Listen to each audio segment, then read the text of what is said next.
아주 가까운 지인 한 분이 쓴 페이스북에 쓴 이런 글을 읽은 기억이 납니다. 오늘 저녁은 모처럼 보글보글 된장찌개를 끓여 먹었다. 멸치 육수에 된장을 풀고 애호박, 감자, 파, 두부를 넣고 끓였다. 돼지고기를 곁들여 넣어 끓였더니 깊은 맛 된장찌개였다. 글은 글이에요. 누가 읽어주기를 바라고 이런 글을, 만인이 볼 수 있는 글을 SNS에 올렸을까? 저는 그런 질문이 생겼어요. 소시민적인 일상이 하찮은 것이다, 그런 말씀이 아니죠. 관심사가 현대인들은 매우 지극히 자기 중심적이라는 겁니다. 그런가 하면 거대 담론을 좋아하는 사람은 개인적인 관심사보다는 대사회적인 그런 관심사를 가지고 있지요. 또 한 시대를 통으로 읽어내려고 합니다. 현재의 눈이 고정되어 있지 않습니다. 과거 역사를 살피고 그리고 미래 역사를 예측하면서 오늘 현재를 얘기하는 그런 망원경적인 시각을 가지고 있지요. 이 둘의 경중을 가릴 수 있을까?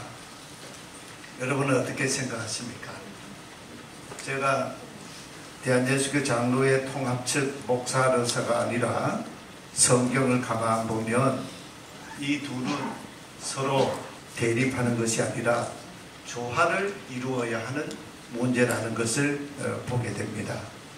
하나님은 거대 담론적인 사건 속에서도 일하시지만 또 지극히 소시민적인 일상의 삶 속에서도 일하시는 하나님이시기 때문에 그렇죠. 기드온이라고 하는 인물이 하나님의 부르심을 받기 전에 블레셋과의 그런 이 갈등 관계 속에서 이스라엘 백성들이 굉장히 두려움에 떨었습니다. 그래서 타작마당에서 타작을 하지 못하고 아주 숨어서 이렇게 밀타작을 하는 그런 과정에서 하나님의 부르심을 받지 않았습니까? 하나님의 역사는 매우 소시민적인 그런 삶의 자리에서도 일하고 계시다 하는 것을 보게 됩니다.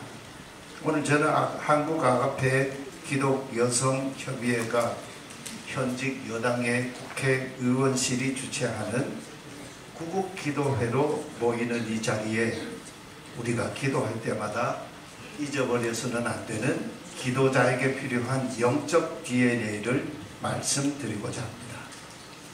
때는 이스라엘 분열 왕족 남유다가 패망의 늪으로 빠져들고 있던 때였습니다.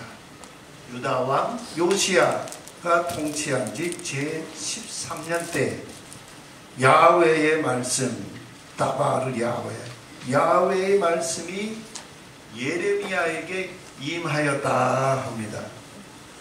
예레미야가 예언자로 부르심을 받았다, 그런 말씀이지요. 이 소명 말씀 속에 매우 강한 부정과 강한 긍정이 동시에 내포되어 있습니다. 예레미야에게 야훼의 말씀이 임하였다는 것은 그 시대 대다수의 예언자들, 그 대다수의 예언자들은 소위 당시 친정부적인 유다의 왕궁에 속한 궁중 예언자들을 지칭하는 말이죠. 그런 사람들에게는 야훼의 말씀이 임하지 않았다, 그런 의미이기도 합니다. 이스라엘 역사를 보면 궁중 중심의 예언자들이 많았는데 대다수가 거의 거짓 예언자들이었습니다. 당시 유다 왕궁에 속한 대표적인 궁중 예언자는 예레미야와 싸웠던 예언자 하나냐라고 하는 인물을 들 수 있습니다. 거짓과 진실이 진리가 싸우는 것은 오늘 우리가 살아가는 이 역사 속에서 항상 일어나는 충돌 현상이지요. 특히 오늘 우리가 살아가는 이 21세기 사회는 포스트 모던 시대를 지나서 포스트 트루스 시대가 되었다 하지 않습니까? 탈진실의 시대가 되었습니다. 오늘 이 시대는 더 이상 사람들이 거짓과 진실 이것의 구분에 큰 관심이 없습니다. 내가 믿고 싶은 것을 믿고 사는 시대가 오늘 21세기 우리가 사는 이 시대 포스트 트루스 시대의 특징이라 할 수 있지요. 그런데 유다 패망기에 왜 하나님은 예레미야라는 인물을 예언자로 부르신 것일까요? 하나님이 쓰시는 예언자 그 사람은 하나님이 절대 아무나 그냥 길 가다 부르시는 게 아니지 않습니까? 다 이유가 있습니다. 그 사람을 부르신 이유 바로 그 사람이 하나님의 메시지 자체다. 그런 의미가 담겨 있는 거예요. 하나님은 그 시대에 예레미야라는 인물을 그 인물 자체 속에 이미 예언의 말씀을 담아 두셨다. 그런 의미예요. 여러분, 하나님은 예레미야 52장 예언서에 얼마나 긴 분량입니까? 그 52장 전체 예언의 말씀을 이미 예레미야 1장 1절에 다 담아놓고 계셔요. 1절 말씀에 베냐민 땅 아나돗의 제사장들 중 힐기야의 아들 예레미야의 말이라. 여기 아나돗이라고 하는 지명이 등장하고 있지요. 아나돗,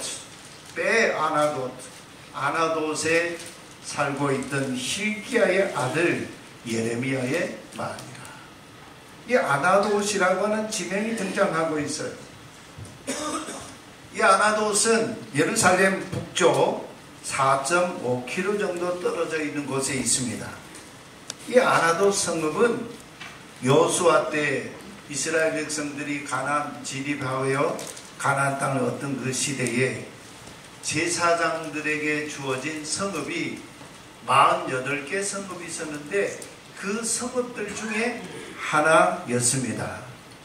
그런데 이 성읍들 중에 아나돗이라고 하는 이 성읍은 제사장들에게 주어진 그냥 성읍의 하나가 아니고 평범한 그런 성읍이 아니고 매우 역사적인 의미가 있는 그런 성읍이었다는 거예요.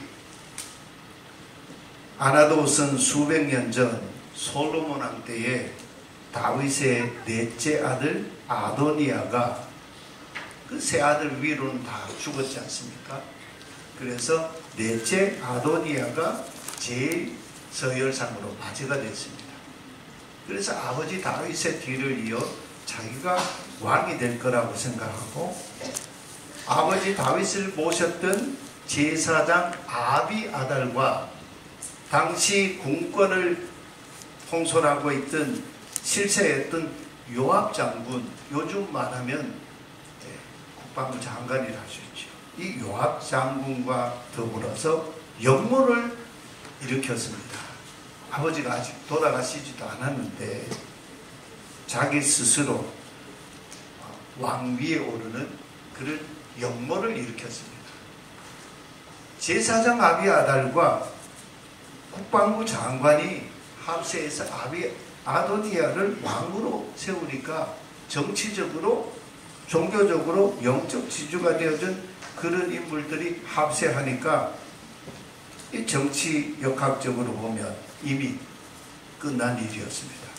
아도니아가 왕이 되는 것은 당연지사였습니다. 우여곡절 끝에 아도니아가 왕위에 오르지 못하고 솔로몬이 왕위에 오르게 되지요. 모반 사건에 연루된 제사장 아비아달을 그대로 둘 수 있겠습니까? 솔로몬이 왕위에 즉위한 이후에 정치적인 그런 이 문제를 정리하면서 이 아비아달을 유배를 시키지요. 정치하는 분들은 다 알지 않습니까? 솔로몬은 아버지와의 옛 관계를 생각해서 아비아달 제사장을 죽이지 않았습니다. 그 대신 고향 베냐민 땅 아나돗으로 유배를 시키고 말았습니다. 이를테면 아나돗이라고 하는 이 성읍은 역사적으로 보면 반골 기질이 있는 유배지가 된 것이지요. 더 결정적인 역사적인 사건이 또 있습니다. 열왕기상 2장 26절 27절에 이런 증언의 말씀이 있어요. 솔로몬 왕이 제사장 아비아달에게 이르되 내 고향 아나돗으로 가라. 너는 마땅히 죽을 자이로되 내가 내 아버지 다윗 앞에서 주 야훼의 기회를 메었고 또 아버지가 모든 환난을 받을 때에 너도 환난을 받았은즉 내가 오늘 너를 죽이지는 아니하노라 하고 27절 말씀이 중요해요. 아비아달을 예루살렘에서 쫓아내요. 야훼의 제사장 직분을 파면하니 그러한 말씀이 중요해요.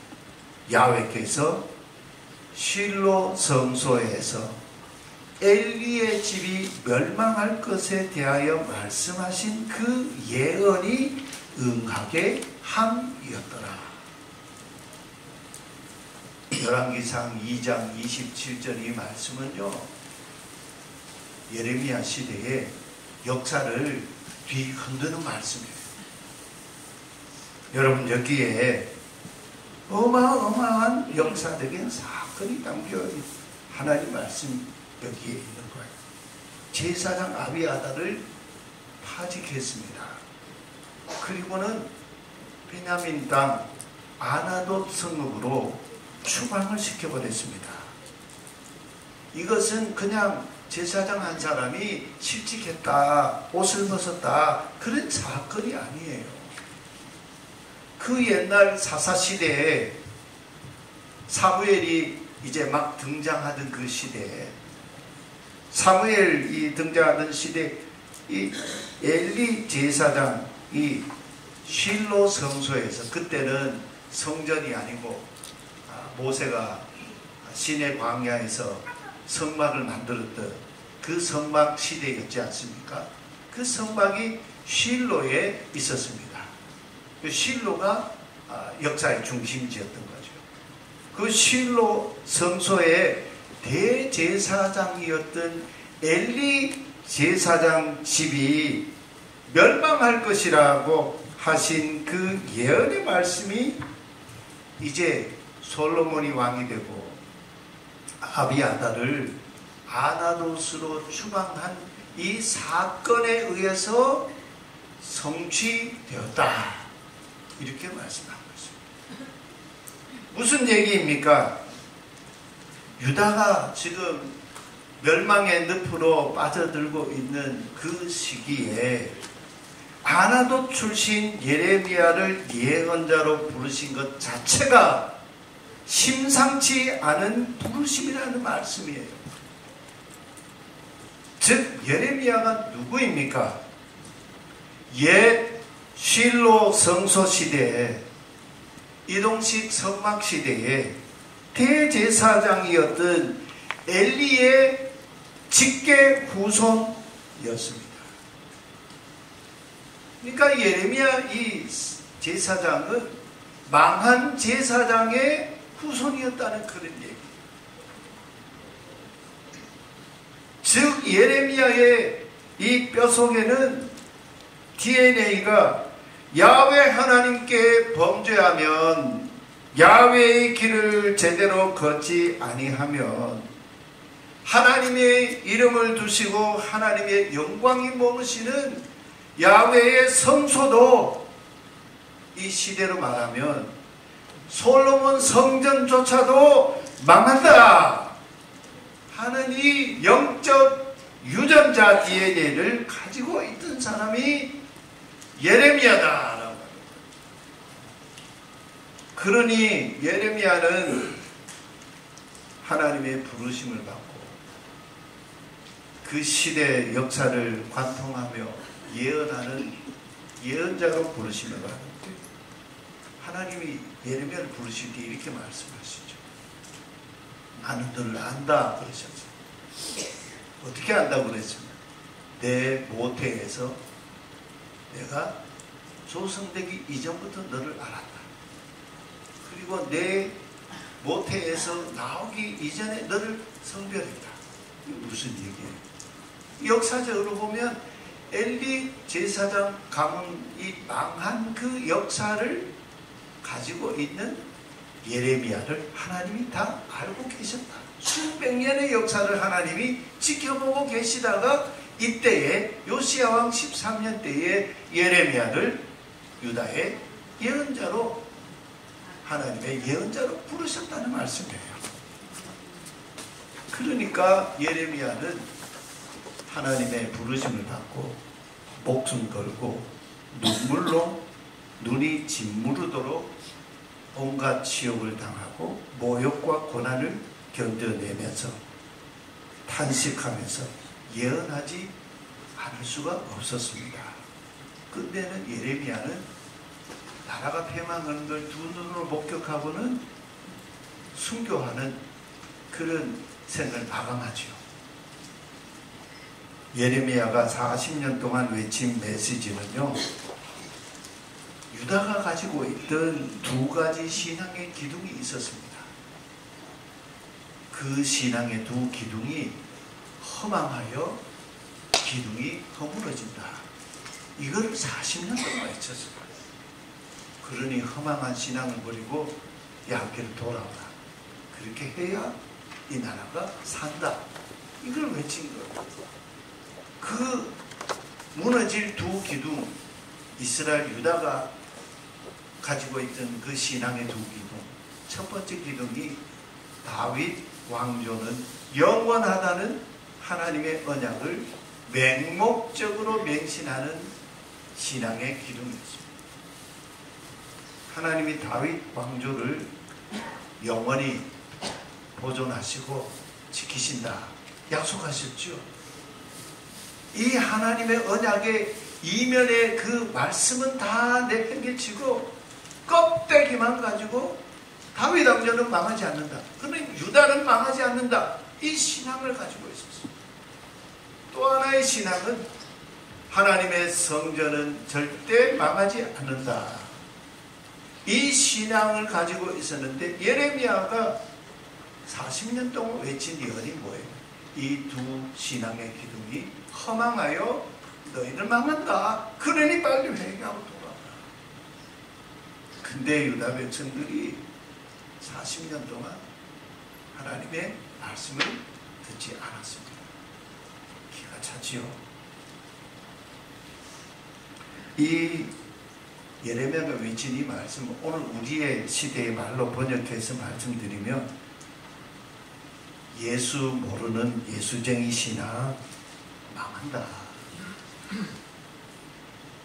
또 하나는 예수 없는 오늘의 한국교회, 작은 기도도 하셨는데 망한다. 그런 이야기예요.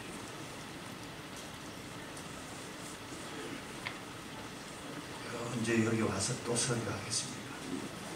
듣기 좋은 설교하면 저도 좋겠지요. 저는 지금 이 말씀을 전하지 않을 수가 없어요. 여러분, 기독교 2000년 역사가 증명하고 있지 않습니까? 예수 모르는 예수쟁이들 역사 속에서 다 망했습니다.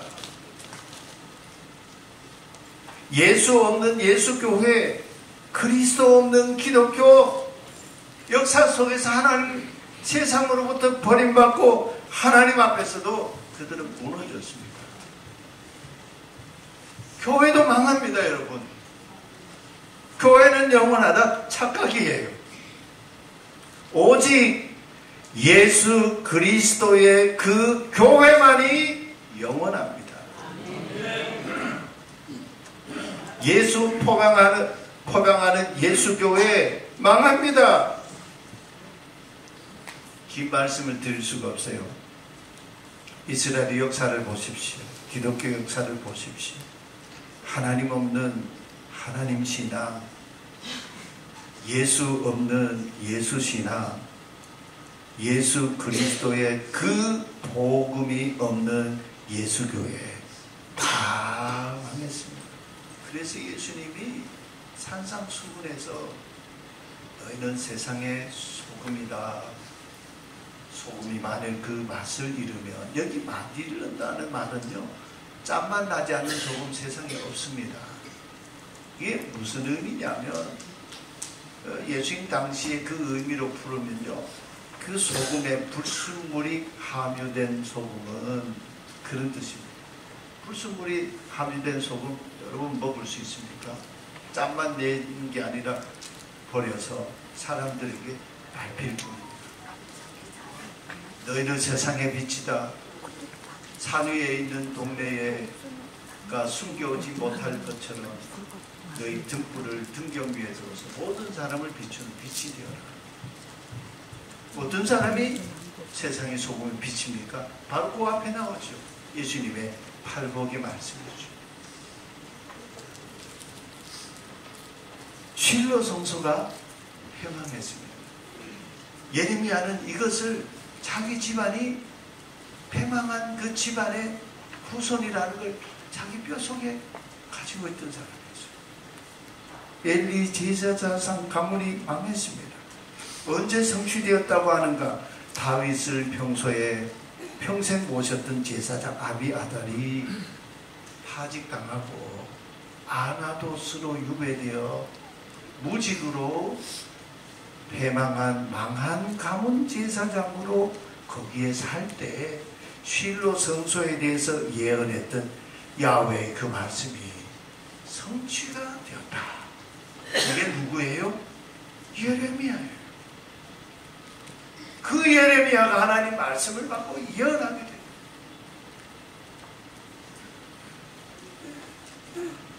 이런 영적 DNA를 가진 예레미야를 야훼께서 유다의 패망기에, 유다 나라가 스스로 망한 게 아니고 하나님을 거역하니까 하나님이 그들을 징계의 채찍으로 때리신 거 아닙니까?